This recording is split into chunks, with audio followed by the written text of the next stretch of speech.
What's the attitude at the University of Michigan about mandating that all students be vaccinated?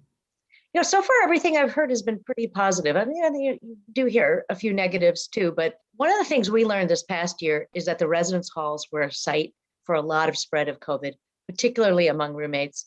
And we had more than 100 pairs of roommates that got infected.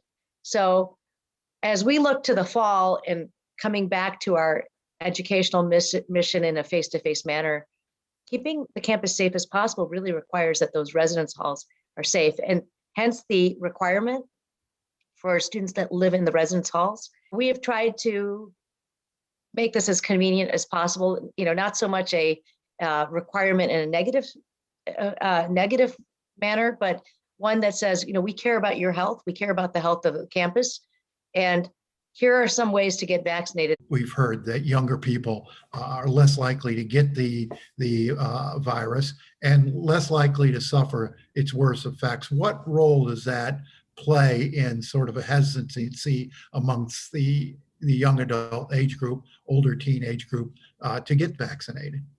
You're right that overall younger people didn't suffer as many ill effects of COVID, but this last wave that we saw in Michigan, which was a massive wave, it was something that was unexpected, but it was really, really difficult.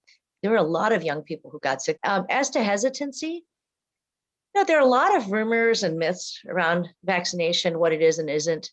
One of the things I've been advising people who have questions is to have a good conversation, ideally with a healthcare professional, a doctor that you trust, making sure that the information you get is well sourced.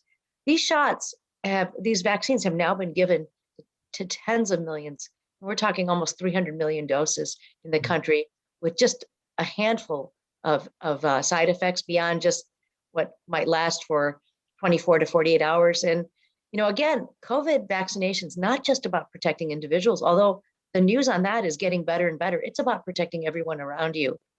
So the vaccines are starting to go into the arms of younger people, children.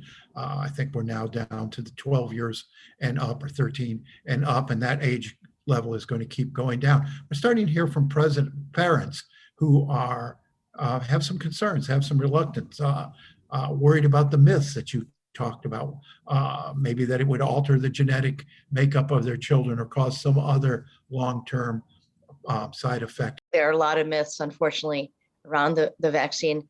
This is the vaccine enters your body and then disintegrates. It's like a recipe card that tells your body how to make antibodies. It doesn't integrate with your DNA. It doesn't affect fertility. It doesn't cause any other ill effects. It's actually one of the safest vaccines we've ever had.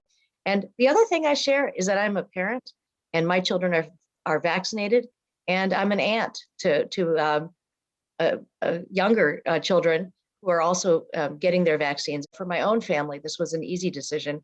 And I recognize that it's not an easy decision for all families, but please get good information from good sources.